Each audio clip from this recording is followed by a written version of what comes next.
Axşamınız xeyir olsun. Bura Bakı şəhəri Yasamal rayonu. Dünənlərin burada gördüyünüz kimi ocaq qalamışdıq. Yemək pişirmişdik ailəmlə bir yerdə. Çünki Yasamal rayon icra hakimiyyətindən gəlib bizim kommunal xəttlərimizi kəsmişdilər qanunsuz olaraq.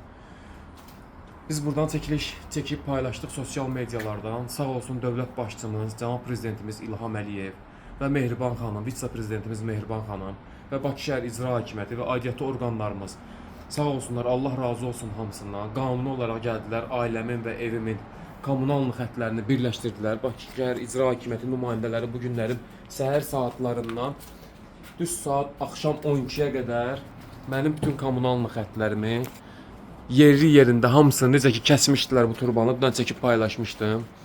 Hamısını yerli yerində qurlaşdıraraq təhvil verdilər işığımı, suyumu, qazımı. Allah dövlət başçımızın canını sağ eləsin. Bax, qazım burada, suyum da gəlir. Çox şükürlər olsun Allahıma. Təşəkkür edirəm. Ölkə başçımız, cənab prezidentimiz İlham Əliyevə minnətdarıq. Çox sağ olun. Allah sizlərdən razı olsun.